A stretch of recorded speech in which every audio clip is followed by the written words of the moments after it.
आइए बेटा टॉपिक को आगे बढ़ाते हैं। 9th क्लास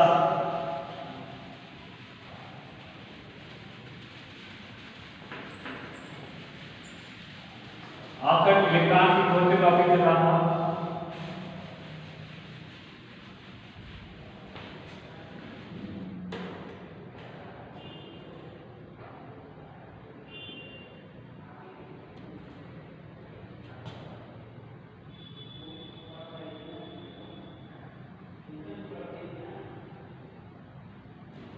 इलेक्ट्रॉन की खोज, तो एक विसर्जन नलिका है। ठीक, ये विसर्जन नलिका है। यहाँ पे 2 इलेक्ट्रोड लगा दिए, यहाँ पे 2 इलेक्ट्रोड लगाए। इलेक्ट्रोड जब भी लगाया जाता है तो उसमें विद्युत धारा प्रवाहित करवाई जाती है। अब भाई ये इलेक्ट्रोड 2 अलग अलग बने हुए हैं, ये बना हुआ है पॉजिटिव और ये बना हुआ निगेटिव से, मतलब अधातु। भाई निगेटिव कौन होता है? अधातु। और ये बना हुआ पॉजिटिव से, मतलब किससे? धातु से। ठीक बेटा, जो माइनस होगा जब आयन मुक्त होते हैं, इलेक्ट्रॉनों पर हमेशा आयन मुक्त होते हैं, तो माइनस प्लस को एकत्रित करेगा, मतलब इस पर एकत्रित क्या होंगे? धनायन। क्या एकत्रित होंगे बेटा? धनायन। और इस पर क्या एकत्रित होंगे? ऋणायन। इस पर क्या एकत्रित होंगे? ऋणायन। तो ये हो गया धनायन और ये क्या हो गया? ऋणायन। तो इसलिए इसका नाम है एनोड, सॉरी कैथोड। इसका नाम क्या है? कैथोड। और इसका नाम क्या है? एनोड। ठीक है, ये आपको नाम पढ़ना है।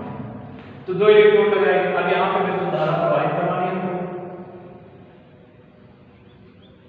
ठीक, प्लस माइनस ऐसे करके।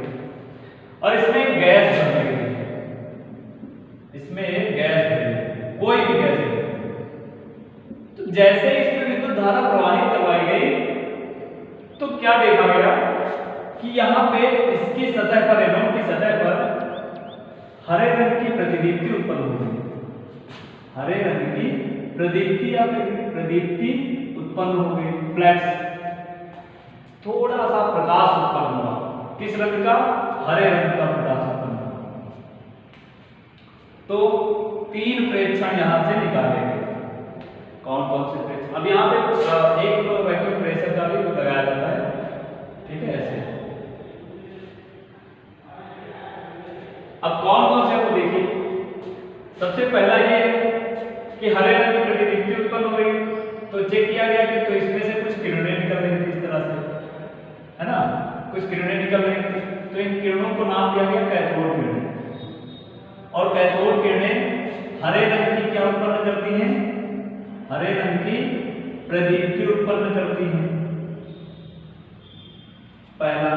दूसरा कि इसके बीच में क्रॉस चिन्ह जब रखा गया तो छाया बनी। तो छाया जब बनी तो यह अनुमान लगाया गया कि कैथोड किरणें सीधी रेखा में चलती हैं। छाया बनने का मतलब कैथोड किरणें सीधी रेखा में चलती हैं, है ना? अगली शर्त, कैथोड किरणें सीधी रेखा में चलती हैं। अगली शर्त क्या है? अगली ये है कि ये भी देखा गया कि जो कैथोड किरणें हैं, कैथोड किरणें हैं। अब भाई एक चीज और है, इसके बीच में एक पहिया रख दिया गया, तो अगर इनमें टकराव होगा तो ये टकराकर पहिए को क्या करेंगे? घुमाएंगे। और जब पहिया रखा गया तो देखा घूम भी गए। तो कहा गया कि कैथोड किरणें जिन कणों से मिलकर बनी हैं, जिन कणों से बनती हैं, वो द्रव्य प्रकृति के होते हैं। द्रव्य प्रकृति के होते हैं। ठीक है। चौथी बात,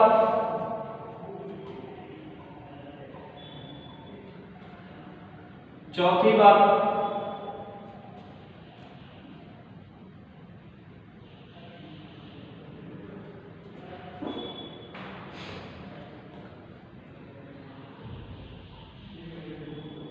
बात ये है कि इसको जब चुंबकीय क्षेत्र में रखा गया तो भाई यहाँ पे माइनस और यहाँ पे प्लस 2 क्षेत्र उत्पन्न हो गए।